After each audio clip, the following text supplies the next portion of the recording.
Good morning, Gamecocks, and happy game day. Welcome to SGTV's Gamecock Gameday, where we lay down everything you need to know about Gamecock football. Stay tuned to hear our thoughts on today's matchup against number 12 Ole Miss, our cocky call question of the week, and South Carolina's dominating win over the Akron Zips. All that and more coming up. Welcome to Gamecock Gameday.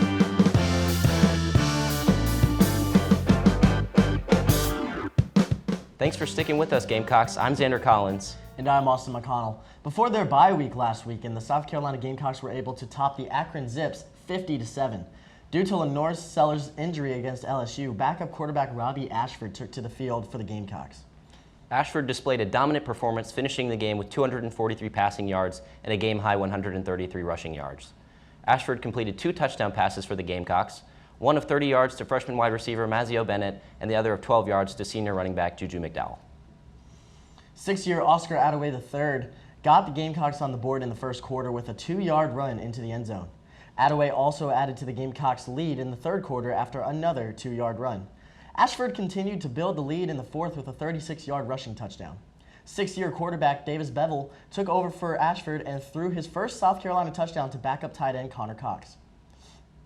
The Gamecocks topped off the night with a 23-yard rushing touchdown from sophomore running back Jawan Howell. Akron's lone touchdown came in the second quarter off of a 42-yard pass from quarterback Ben Finley. Yeah, that was the best we've looked by far this season, other than Kentucky, I guess I would say. But it felt relieved after struggling against Old Dominion at home to go out there and crush an Akron team. And I know it was week 4 versus week 1, so maybe there were some blunders in week 1 that were fixed by week 4. But what did you think about that game, and what did you think about Robbie Ashford? I mean, obviously 50 points is a great feat for any team, against any team. You know, you have to be able to put up a lot of points against even the smaller teams. So I think it made Ashford look great. I mean, 15 for 21, 243 yards, 2 touchdowns in the air, adding 133 more on the ground, and a rushing touchdown as well. Mm-hmm. Looked really great. I mean, it's great to be able to look to your bench and have a guy like Ashford step up and, I mean, like I said, score 50 points. That's incredible. It felt good to see both the run game and the pass game work. It's been kind of one or the other, more run heavy this year so far, but to see Robbie Ashford take off and get those rushing yards along with those passing touchdowns and pass yards, it was great to see, and it was a breath of fresh air for the Gamecocks. For sure, and a lot of other Gamecocks got involved as well. As we mentioned, Mazio Bennett, 5 receptions, 71 yards, got that touchdown as well. I mean, the ball was really being spread around. Gage Laverdane, 2 receptions for 79 yards, so a lot of people getting involved last time out. Akron, not a great team, but still, as I mentioned, an incredible performance from the Gamecocks. And Oscar Attaway, I mean, two 2-yard touchdowns. That's what you want to be able to do at the goal line. So great performance from him as well.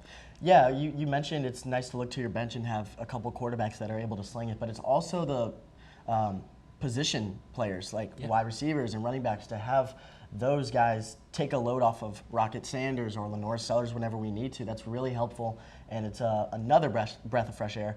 That's why we're excited to talk about this upcoming game today. We'll get into that later, but I think this team is really starting to come together as one, and they're centering around a quarterback.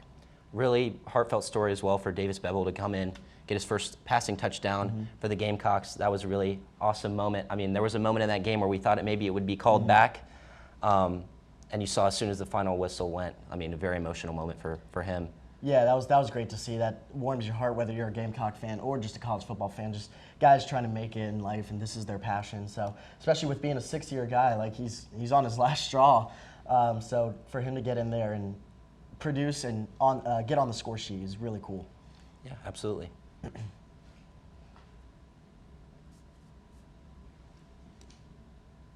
This week we have another cocky call straight from the Gamecock Gridiron.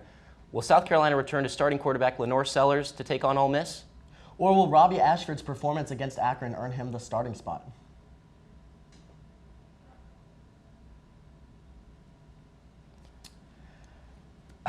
I want to see Lenore's.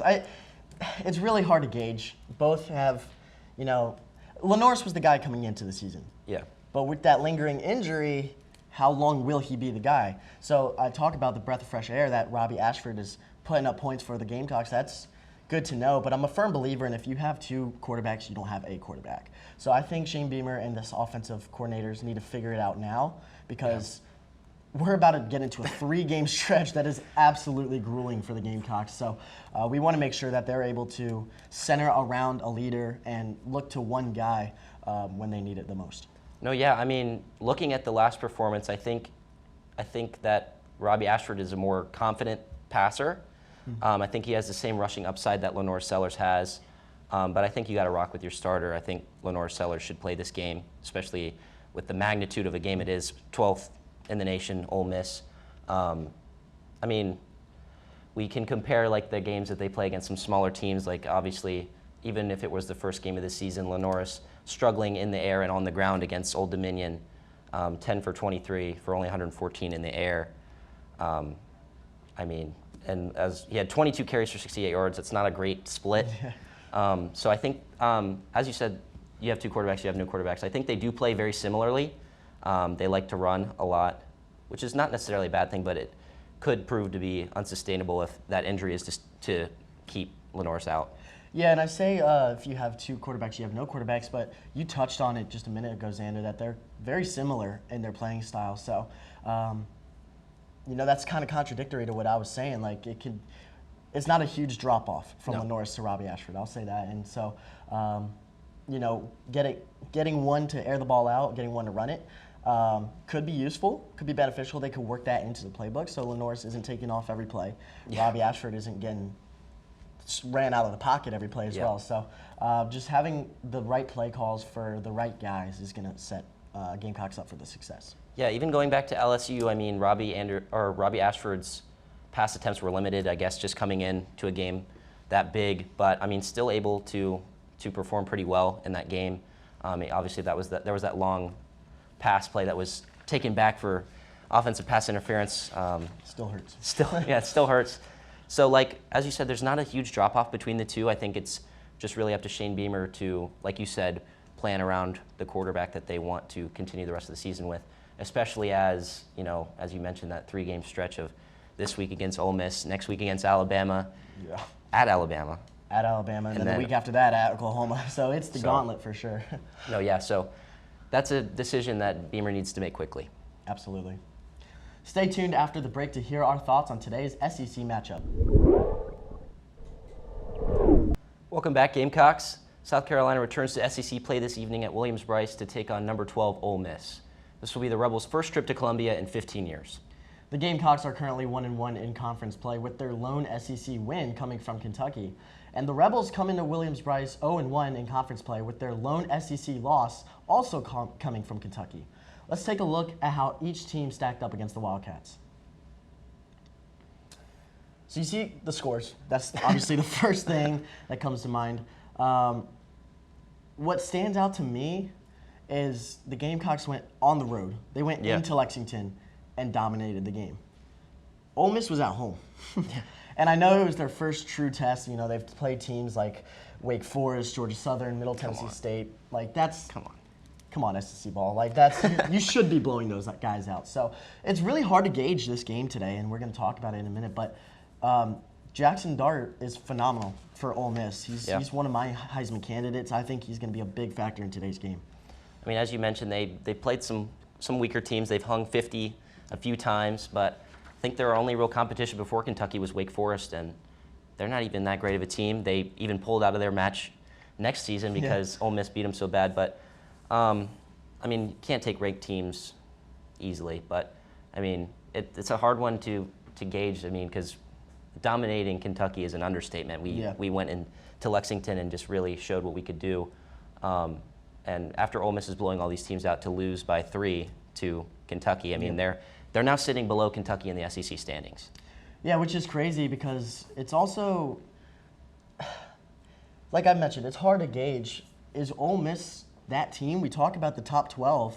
They're currently 12th in the country. They were number 6 before that blunder at home last week in Oxford. But it's just, I can't wrap my head around this Ole Miss team. And I can't wrap my head around this Gamecocks team because they struggle against Old Dominion but blow out Kentucky.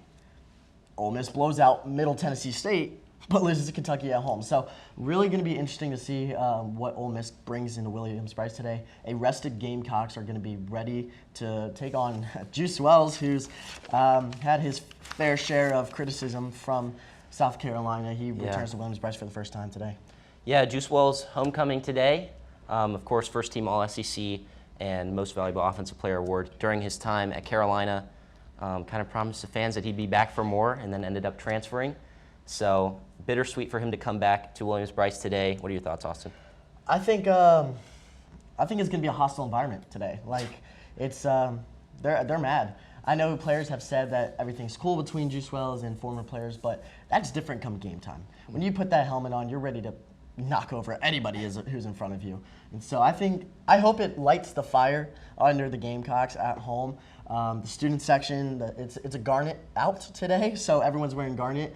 Looking for a big student section, hostile environment, getting loud, just like they did against LSU. That was a great crowd, and Yeah, should be a good one. Should be a great one.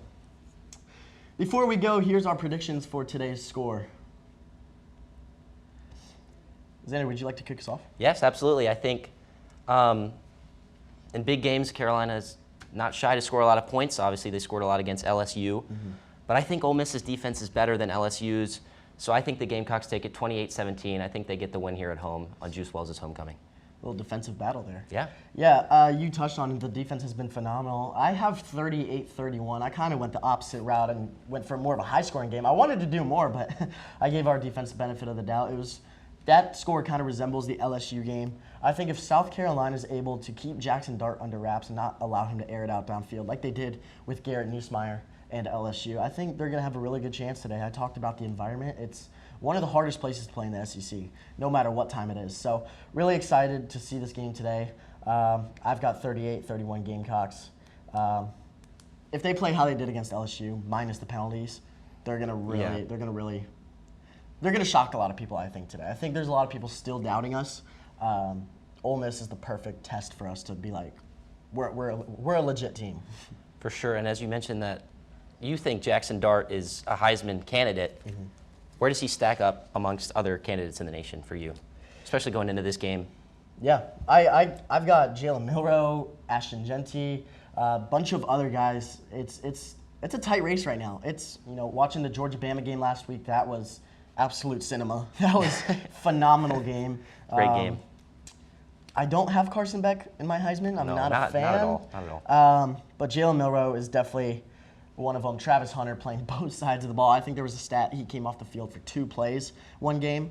That's insane. He is one of the most conditioned athletes on earth if that's what he's doing every game. Yeah. And then Ashton Genty just cannot be taken down. He's averaging over 10 yards a carry. It's insane.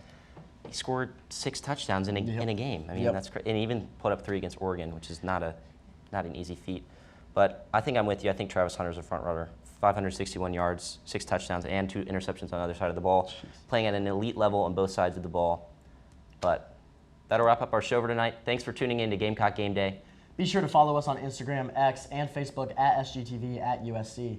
To keep up with all of our content, be sure to also visit us online at sgtv@usc.com.